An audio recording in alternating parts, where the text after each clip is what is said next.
Hi Internet, this is Falcon Laser, and in this video I'm going to show you a surround sound system that you can get for about $100 more than the Bose SoundTouch 520, which is $1,500. However, despite the fact it is $100 more, that $100 is going a long way. I bet you $20 that if you had a group of people hear this system, not only next to a SoundTouch 520, but also Bose's higher-end lifestyle systems, the highest end of which costs $2,000 more than the SoundTouch 520, in a blind test, over half would choose this system as sounding better. Now I'll say Bose's surround sound systems don't sound absolutely horrible. The SoundTouch 520 would be an awesome system for about $600 to $700, and the higher-end lifestyle systems would be good for about $800 to $1,200 at the most. But $1,500 for any of these systems is pretty nuts. While you may not be able to get a surround sound system that's as small and easy to use as a Bose surround sound system in their price range, you will get better sound quality. Now yes, I know Bose's lifestyle system's small size and ease of use is a major selling point. However, I still often hear people liking Bose's surround sound systems because they think they're getting the absolute best sound quality for the money, and consider the small size just an added bonus, or think that Bose's speakers can still sound better than big speakers. In almost every case though, I and other Bose critics find the only other systems they've compared Bose to are the cheapest of cheap speaker brands that Bose will sound better than, and have never even heard of any brands in Bose's price range. Plus, they're often already prepared to think Bose sounds good simply because it's Bose. However, if these people were to actually listen to other brands in Bose's price range before just buying Bose, they may not just be buying Bose. So the point of this video, as is the point of with all my videos, is to open people's minds to speaker brands and systems most people have never heard of. And if you're ever considering buying a Bose system, or just a system in general, you'll know what other brands to consider. Now before we start looking at this system, as I mentioned before, I know people like Bose's systems for their speaker's small size. Well, the system you're about to see has speakers that are actually about the same size as Bose's SoundTouch 520 speakers. And the way they work is much better than the way Bose's Cube speakers work. And later in the video I'm going to explain in detail using a visual demonstration showing why Bose's speakers are a bad design. Well, let's start looking at this system. For the speakers, we have the Paradigm Cinema 100s. What that middle speaker you've been staring at is. It's the same design all around, except you can tilt one on its side for use as the center speaker. And for 5 of them, plus the matching subwoofer, which altogether is referred to as the Cinema 100 CT system, is $1,000.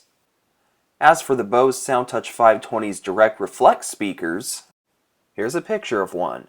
The newest Bose surround sound systems have completely redesigned cube speakers. Here's a picture of the older direct reflect cubes. As you can see, the new ones no longer have the swivel mechanism. However, the drivers are still angled inside the cabinet. Despite the redesign though, according to Bose tech support and 2 Bose dealers I talked to, the redesign is almost entirely cosmetic. They have the same sound quality, and in fact Bose tech support told me they use the exact same drivers the old Bose direct reflect cubes had. A picture of which is here. I'll say for a company that claims to put a ton of research into speaker design, you'd think they'd improve their speakers' sound quality instead of only cosmetics. Well, how do they compare to the Paradigm Cinema 100s? Well, as for drivers, the Cinema 100s have a 1-inch aluminum dome tweeter, which is this thing, produces the high frequencies, and a 3.5-inch plastic mid-bass driver that produces the mid-range and mid-bass. The Bose Cubes, on the other hand, rely on 2 2.5-inch drivers to play both highs and mid-range.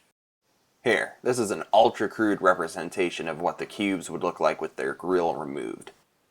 So first of all, in terms of build quality, the Paradigm Cinema 100's aluminum and plastic drivers are much higher quality than the Bose Cube's paper drivers, which as you can see simply look cheap, especially compared to the Cinema 100's drivers. Not only that, paper is generally not a good material for reproducing high frequencies, which Bose uses it for. So even if Bose was using higher quality paper, they're not even using it correctly from the get-go. Furthermore, 2.5-inch drivers are generally too big to play ultra-accurate high frequencies and too small to play accurate mid-range, so they are physically limited in what they can play. Not only that, they're not designed to play any mid-bass at all. Instead, they rely on Bose's subwoofer, or as Bose calls it, the Acoustimass module, to play the mid-bass for them. And this is a bad design. And now, as I said at the beginning of the video, I'm going to explain why this is a bad design in detail. So, every music and movie recording in existence intends for the speakers to be full range, and that they should be able to play treble, which are high frequencies, mid-range, and mid-bass. The Cinema 100s are full range, as they can reproduce all three frequencies. While as previously mentioned, the Bose Cubes on the other hand are only made to reproduce treble and mid-range, while Bose's Acoustimass module plays all the mid-bass. Now I'm going to do a little visual demonstration that shows why this is a bad design, by first explaining how the Cinema 100s work and then how the Bose Cubes work. I should also note that this applies to Bose's Jewel Cubes, which come with their highest end lifestyle system, which is the Lifestyle 535, as they work the same way. Anyway, these little green circles here over the Paradigm Cinema 100s are going to represent the treble and the mid-range coming from the Cinema 100s. And these red circles are going to represent the mid-bass. So say you're listening to a stereo music recording, which requires two speakers, and is pretty much how all music is recorded these days. And there's a bass guitar that the recording intends to sound like it's coming from the right. So it should sound like it should be coming from the right speaker, which is how it would sound with these speakers.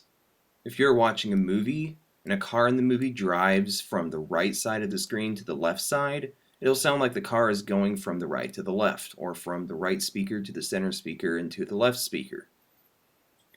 Speaking of the center speaker in a surround setup mostly plays a movie's dialogue, or in other words, characters talking. And with the Cinema 100s, all the frequencies of a character's voice will sound like it's coming from the center speaker. As for the Bose Cubes, on the other hand, and this applies to both the Direct Reflect Cubes and the Jewel Cubes, the Cubes play the treble in the mid-range, while all the bass is played by the Acoustimass module, which we're going to pretend is where that little red circle is by that speaker. So you have the Acoustimass module playing the bass for the entire system.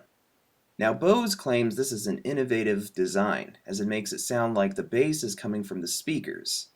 Well, actually, no, this is a bad design, as first of all, what's happening is you're getting stereo, or if you're watching a movie, surround highs and mid-range, but you're getting mono mid-bass. So it completely ruins what the recording intends you to hear. This means that, as I said with the Cinema 100s, if there's a bass guitar that a recording intends for you to hear as if it's coming from the right, on a Bose system, if you had the Acoustimass setup where the red circle is, it'd sound like it'd be coming from the left. Or if we go by what Bose says, it'd sound like it'd be coming from all the speakers, even though the recording intends you to hear it as if it's coming from the right. If you were watching that movie that had that car driving from the right to the left on the screen on a Bose system, the bass of the car would sound like it's coming from the left the entire time, or again, if we go by what Bose says, it'll sound like it's coming from all the speakers all at once. The highs and mid-range of people's voices in a movie will sound like they're coming from the center, but the low frequencies of their voices will sound like they're coming from the left on the ground, or from all the speakers. Worst of all, say you're watching a movie in which there's an explosion behind you.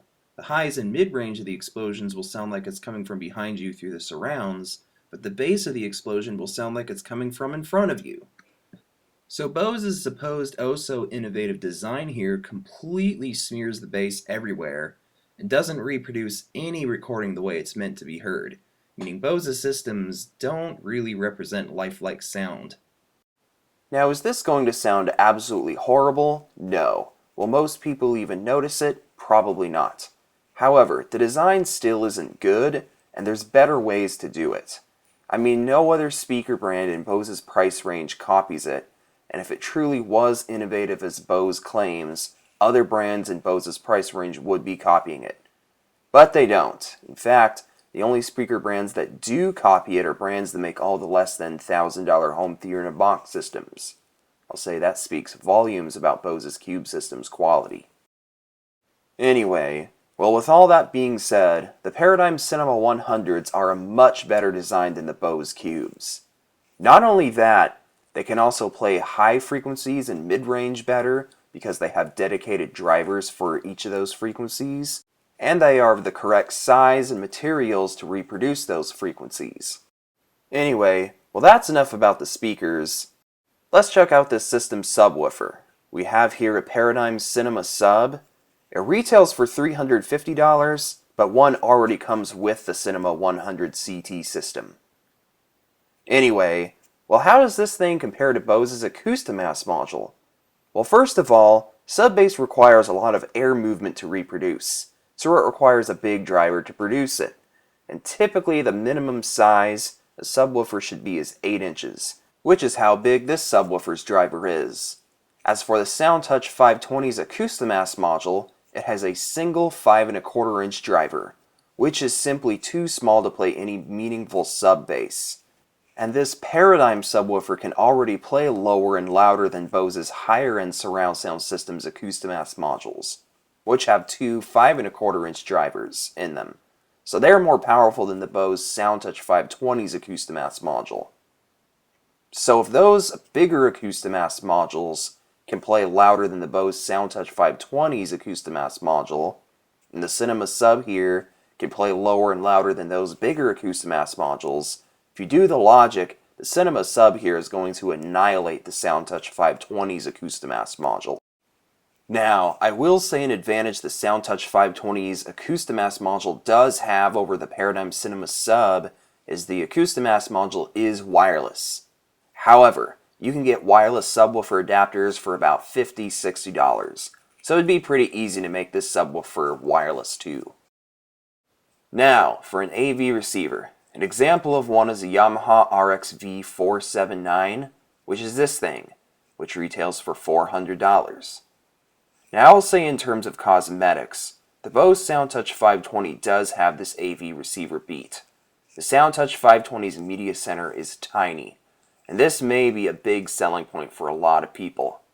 But the question is, do you want a $1,500 system that has a nice looking AV receiver, but has $600 sound quality, or do you want a system that has a not so nice looking AV receiver, but has $1,500 or so sound quality? And that's what this AV receiver has.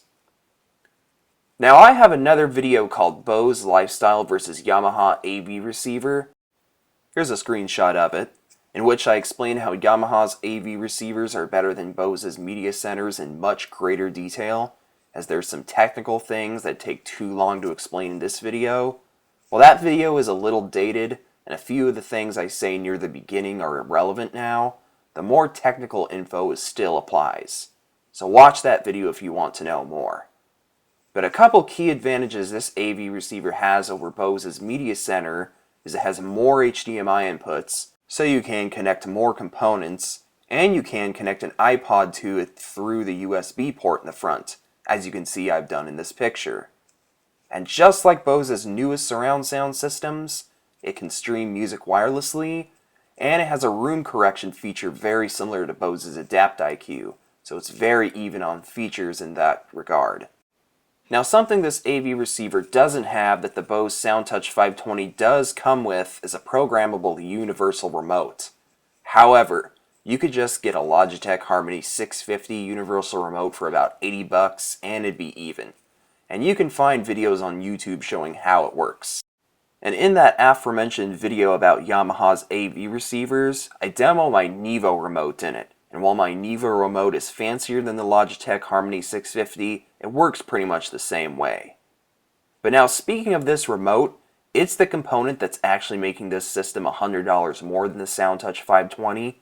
So without the universal remote, the rest of this system is $1,500.